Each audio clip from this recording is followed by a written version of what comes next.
રાધે રાધે, જય સિયારામ। આપણે ગર્ગ સંહિતામાંથી ભક્ત અને સંતની મહિમાનું વર્ણન ચાલે છે।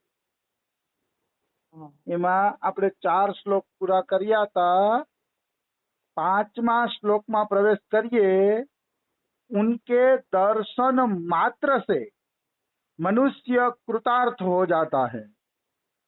मतलब कोई हाचा संतनु जो तमे दर्शन पण करी ल्यो तो दर्शन करवा मात्र थी ज तमे कृतार्थ थई जाओ छो। कृतार्थ એટલે પછી તમારે કાંઈ મેળવવાનું બાકી રહેતું નથી। દર્શન માત્ર થી જ કૃતાર્થ।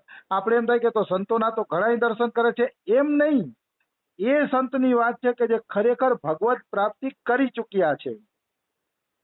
એના જો દર્શન થઈ જાય તો એના દર્શન માત્રથી જીવ કૃતાર્થ થઈ જાય છે। અને પછી શું કહે છે? काल अथवा यमराज कोई भी उन्हें दंड देने में समर्थ नहीं होता। काल અને यमराज એને દંડ દેવા માટે સમર્થ નથી। કોણે? જેણે સિદ્ધ ભક્તોના દર્શન કરી લીધા છે, અથવા તો જે પોતે ભગવાનનો ભક્ત બની ગયો છે એને કાળ અને યમરાજ દંડ દેવામાં સમર્થ નથી। યમરાજ છે ને કાળને આજ્ઞા કરે છે કે ફલાણાનો સમય પૂરો થઈ ગયો છે, જાઓ ફલાણાને તમે અહીંયા લેતા આવો। યમરાજ કાળને આજ્ઞા કરે છે, પણ જે ભગવાનનો ભક્ત છે એને કાળ અને યમરાજ દંડ આપી શકતા નથી। તો આપણે એમ થાય તો એ ભક્ત મરીને ક્યાં જશે? તો કે એનું ભજન અધૂરું રહી ગયું હશે, તો એને ભક્તિ કરવા માટે પાછો કૃષ્ણ જ જન્મ આપશે અને એવી જગ્યાએ જન્મ આપશે જ્યાંથી એ ભજન કરી શકે, એવી જગ્યાએ જન્મ આપશે। અથવા જો એ વ્યક્તિ ભગવાનનું ભજન કરી લીધું હશે પૂરું તો ભગવાનના ધામમાં વયો જશે, પણ કાળ અને યમરાજ તો એનો સ્પર્શ નહીં જ કરી શકે। એ પાકી વાત છે। કાળ અને યમરાજની તાકાત નથી કે એનો સ્પર્શ કરી શકે। ऐसे भक्तों के वाम भाग में कौमुद की गदा रक्षा करती है। હવે આ ભક્તની ચારેય દિશામાં કઈ રીતે રક્ષા થાય છે એનું વર્ણન ચાલુ થાય છે। વામ ભાગ એટલે ડાબી પડખું। આવા ભક્તોના ડાબા ભાગમાં ભગવાન વિષ્ણુની કૌમુદ કી ગદા ભક્તની રક્ષા કરે છે। ભગવાન વિષ્ણુના ચરણ પાસે ગદા હશે એક હાથમાં, એનું નામ છે કૌમુદ કી ગદા। એ ગદા ભક્તની ડાબી બાજુ રક્ષણ કરે છે। દક્ષિણ में सुदर्शन चक्र, दक्षिण जमणी बाजू सुदर्शन चक्र रक्षा करे छे। आगे सारंग धनुष અને ભક્તની આગળ સારંગ ધનુષ એની રક્ષા કરે છે, અને પાછળ पीछे बादल की भांति गरजने वाला 5 जन्य शंख रक्षा करता है। હવે અહીંયા પ્રશ્ન એ થાય કે ગદા અને ચક્ર અને ધનુષ ચાલો આ તો રક્ષા કરે ભક્તની, પણ અહીંયા લખ્યું છે કે આ પાછળ તો 5 જન્ય શંખ પણ એની રક્ષા કરે છે। તો આનો અર્થ શું?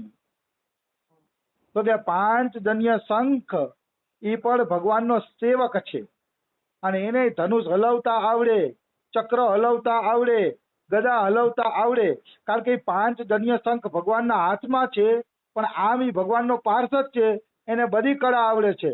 ભક્તની રક્ષા કરવાની કળા પણ એને આવડે છે।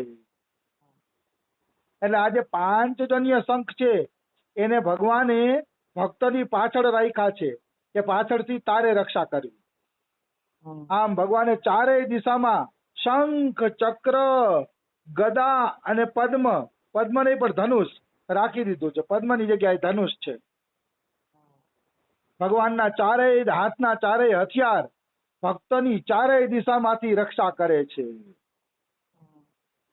પછી નંદક નામની મહાન તલવાર, જો 4 હાથ વાળા ભગવાન હોય, કંઈક 6 હાથ વાળા હોય, કંઈક 8 હાથ વાળા હોય, અહીંયા 8 હાથ વાળા વિષ્ણુ ભગવાનનું વર્ણન છે.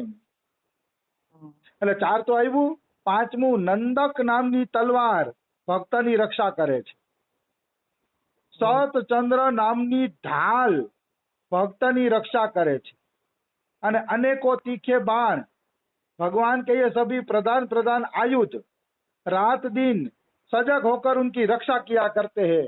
કેટલું બધું પોલીસ પ્રોટેક્શન, પોલીસ વાળાને પ્રોટેક્શન આપ્યું હોય ને તો એ નિંદરુઈ કરવા માંડે ને આપણી હત્યા થઈ જાય, અને કાં તો એ પૈસા ખાઈને આપણી હત્યા કરાવી દે. Police protection. પણ ભગવાનના જે આ હથિયાર છે, ભગવાનના જે આયુધ છે, 24 કલાક ભક્તની રક્ષા કરે છે. પૂર્ણ પ્રોટેક્શન, એમાં કોઈ એટલે કોઈ શંકા નથી. 24 કલાક સુધી. પણ તમારે પછી 24 કલાક ભગવાનનું ચિંતન સ્મરણ કરવું પડશે. હા, ક્યારેક કોઈ કામકાજના કારણે સહેજ ભૂલાઈ જાય અને આપણે ભગવાનની માફી માંગીને પાછું ચિંતન ચાલુ કરી દઈ, એ વાત અલગ છે. પણ ભગવાનનું ચિંતન તો કરવું જ પડશે. કારણ કે ભગવાને કીધું છે, યે યથા મામ પ્રપદ્યન્તે તાંસ્તેવ ભજામ્યહમ. જે ભગવાનનું ચિંતન કરે છે, ભગવાન એની રક્ષા કરે છે. નિશ્ચિત, એમાં કોઈ એટલે કોઈ પણ પ્રકારની શંકા નથી. તો આ તો ભગવાનના હથિયાર ભક્તની કેવી રક્ષા કરે છે એના શ્લોક હતા 5, 6 ને 7. હવે શ્લોક નંબર 8, 9 માં પ્રવેશ કરીએ. इसी प्रकार महान कमल उनके ऊपर बारंबार छाया करने के लिए प्रस्तुत रहता है. શું વાત કરે છે દિવ્ય, કે ભક્તને તડકો ન લાગે એટલે ભગવાન વિષ્ણુના હાથમાં જે કમળ છે એ કમળ ભક્તની છાયા કરવા માટે હાજર રહે છે. ભક્તને તડકો નથી લાગવા દેતા. એ વાત બિલકુલ સાચી છે. તડકો અહીંયા માને સંસારના તાપ. સંસારના તાપ ભગવાનનું કમળ લાગવા દેતું નથી. જો અત્યારે અહીંયા ઉનાળો છે, ગરમી પડે છે, મને તો પંખા વગર હાલે છે, એટલો તાપ લાગતો નથી. અને સંસારનો તાપ તો બિલકુલ લાગતો નથી, કારણ કે હું તો વ્યવહારમાં માથું જ મારતો નથી. એટલે મને તો અહીંયા બેમાંથી એકેય તાપનો અનુભવ નથી થતો. નથી મને સૂર્યના તડકાનો બહુ અનુભવ થતો, કે નથી મને સંસારના તાપનો અનુભવ થતો. ભગવાનના વિરહમાં અનુભવ થાય, આખી અલગ વાત છે. પણ કહેવાનો ભાવ શું છે, એક વાત તો પાકી છે, ભગવાનનું કમળ ભક્તને બધાય તાપમાંથી બચાવે છે, એ પાકું છે. મારો તો એ વ્યક્તિગત અનુભવ છે કે ભગવાન બધાય તાપમાંથી જીવને છોડાવશે, એના કમળની પાંદડી દ્વારા ભક્તો ઉપર છાંયો કરશે. રામચરિત માનસમાં એવું વર્ણન આવે છે કે ભરત જ્યારે રામને મનાવવા ગયા ત્યારે એની ઉપર વાદળું છાયા કરતું જાતું હતું. રામચરિત માનસમાં તુલસીદાસે લખ્યું છે, વાદળું છાયા કરતું જાતું હતું. તો અહીંયા લખે છે કે રામને પણ જે સુવિધા નહોતી મળી, એ સુવિધા ભરત ભક્ત હતો ને એટલે ભરતને મળી. રામને જે સુવિધા નહોતી મળી, રામને પણ તડકામાં ફરવું પડ્યું હતું, પણ એ જ સુવિધા ભરતને મળી. કારણ કે ભરત ભક્ત હતો. ભલે ભગવાનની માથે વાદળું હતું એવું વર્ણન આવે છે રામચરિત માનસમાં, પણ અહીંયા ભક્ત મહિમાની વાત આલે છે કે ભક્ત ઉપર આવી સ્પેશિયલ વ્યવસ્થા ભગવાન કરતા હોય છે. નિશ્ચિત, એમાં કોઈ એટલે કોઈ શંકા નથી. આવી વસ્તુ છે. उन संत पुरुषों के श्रम को गरुड़ जी पंखों की हवा से दूर करते रहते हैं.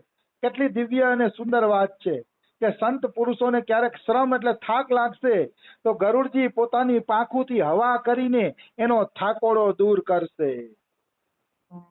મતલબ ગરુડજીની પાંખ તમારું એસી, તમારું કુલર બની જશે અને તમારા થાકોડાને ગરુડજી પોતાની પાંખોની હવાથી દૂર કરશે.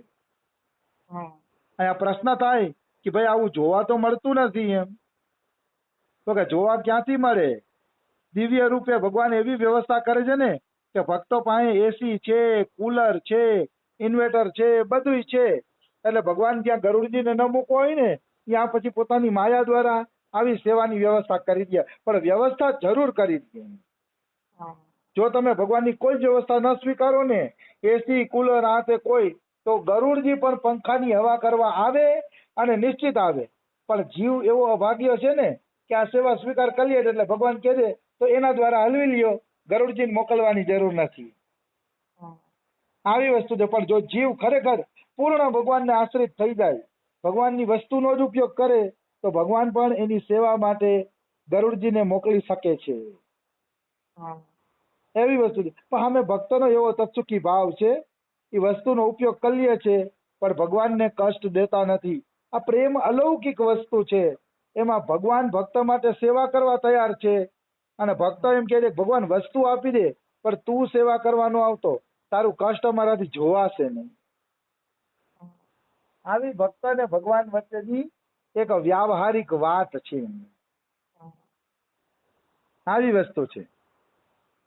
जहां जहां उपयुक्त महात्मा पुरुषों का गमन होता है वहां वहां स्वयं श्री हरि पधारते हैं. આ બહુ દિવ્ય વાત છે.